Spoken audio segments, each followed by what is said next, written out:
রাত পোহালেই ভোট। আপনারা জানেন সকলেই যে আসন্ন ত্রয়োদশ জাতীয় সংসদ নির্বাচনকে সামনে রেখে আগামীর 12ই ফেব্রুয়ারি আপনার জাতীয় সংসদ নির্বাচন ও গণভোট অনুষ্ঠিত হতে যাচ্ছে। সেই নির্বাচন সুষ্ঠু এবং সুন্দর পরিবেশে অনুষ্ঠিত করার জন্য আইনশৃঙ্খলা রক্ষাকারী বাহিনী তৎপর রয়েছে।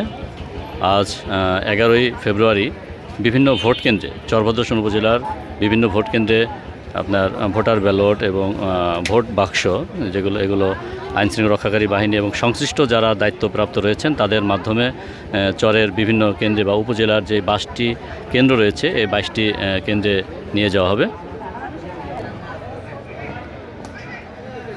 চরভদ্রসন উপজেলায় আপনার মোট কেন্দ্র রয়েছে 22টি এবং চরভদ্রসন উপজেলার আপনার মোট ভোটার সংখ্যা হচ্ছে 66,805। ফরিদপুর 4 আসন, ভাঙা, সদরপুর এবং চরভদ্রসন মিলে ফরিদপুর 4 আসন। মোট ভোটার সংখ্যা 4,51,415। এর ভিতরে ফরিদপুর 4 আসনের আমাদের যে চরভদ্রসন উপজেলা রয়েছে, চরভদ্রসন উপজেলার 22টি ভোট কেন্দ্র রয়েছে। এই উপজেলার আপনার মোট ভোটার সংখ্যা হচ্ছে 66,805। এর মধ্যে পুরুষ ভোটার 33,480 এবং মহিলা ভোটার 33,325।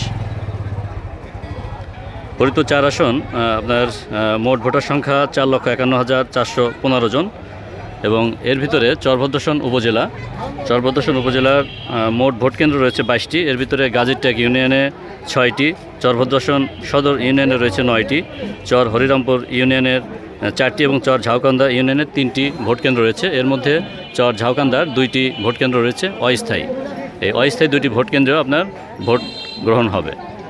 আজ 11ই ফেব্রুয়ারি আসন্ন যে ত্রয়োদশ জাতীয় সংসদ নির্বাচন আগামী 12ই ফেব্রুয়ারি হতে যাচ্ছে।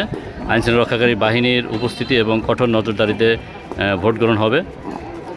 এখানে সর্বসাধারণ যারা রয়েছেন তারাও আপনার আইনশৃঙ্খলা রক্ষাকারী বাহিনীকে সহযোগিতা করবেন যাতে আসন্ন ত্রয়োদশ যে জাতীয় সংসদ নির্বাচন আগামীকাল অনুষ্ঠিত হবে সুষ্ঠু এবং সুন্দরভাবে সেই নির্বাচনটি সম্পন্ন হয়। এই প্রত্যাশা সকল মানুষের কাছে থাকবে। সকলের সহযোগিতায় দেশে সুন্দর এবং সুষ্ঠু শান্তিপূর্ণ একটি নির্বাচন অনুষ্ঠিত হবে সেই প্রত্যাশা রেখে শিমুল মিডিয়া লাইভ ফেসবুক পেজ এবং শিমুল মিডিয়া লাইভ ইউটিউব চ্যানেলের পক্ষ থেকে সকলকে ধন্যবাদ জানিয়ে বিদায় নিচ্ছি। ভালো থাকবেন, দেখা হবে নির্বাচনের মাঠে। আল্লাহ হাফেজ।